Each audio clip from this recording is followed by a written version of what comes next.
Your kid's bouncing off the walls again, or maybe it's you. Staring at the same email for 20 minutes, feeling like your brain's radio is stuck between stations. What if I told you the answer might be in your fridge?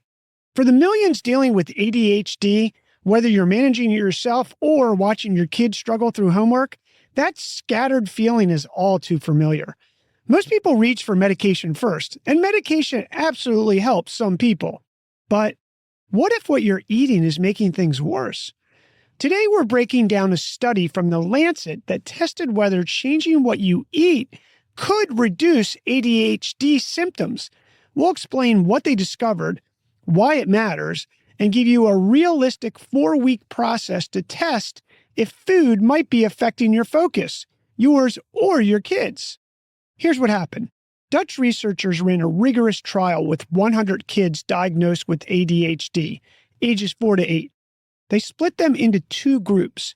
Half got general healthy eating advice. The other half, they went hardcore, 5 weeks on a super strict elimination diet. We're talking rice, meat, vegetables, pears, and water. That's it. The study was published in the Lancet, titled The Effects of Restricted Elimination Diet on Behavioral of Children with Attention Deficit Hyperactivity Disorder, also known as the INCA study. The results? Of the 50 kids on the elimination diet, 64% showed major improvements in ADHD symptoms. But what does this actually mean? Parents reported kids could sit through dinner without melting down, complete homework they've been avoiding. Teachers noticed them raising their hands instead of blurting out answers. Here's where it gets interesting. When researchers slowly reintroduced foods one at a time, 63% of those who improved saw their symptoms come roaring back. This wasn't a placebo effect.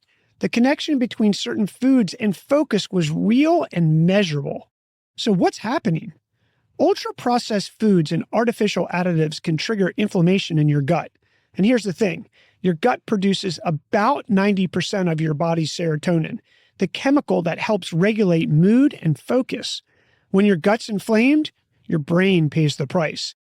That's when you see spikes in hyperactivity, impulsive behavior, and focus issues. A quick note, if you or your child are on medication, don't change anything without talking to your doctor.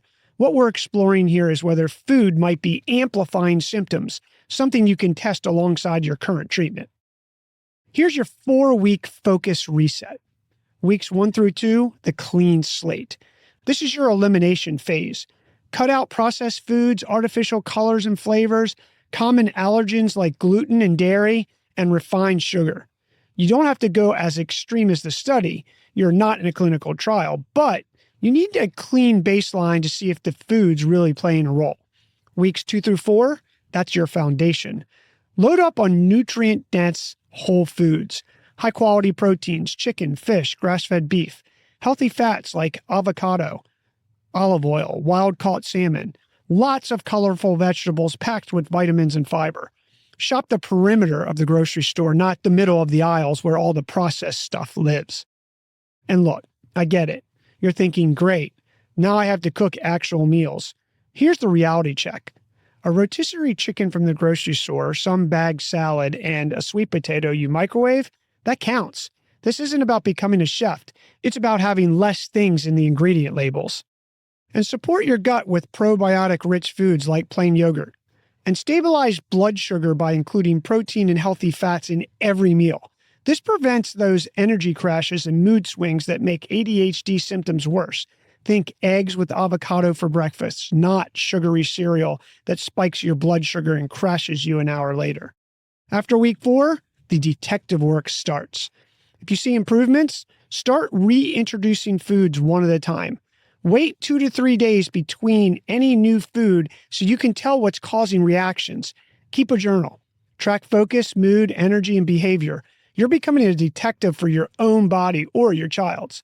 Look, medication has its place and helps millions of people, but 64% of kids in this study improved just by changing what they ate. 64%. That's not fridge science. That's published in one of the world's most respected medical journals. So here's the question.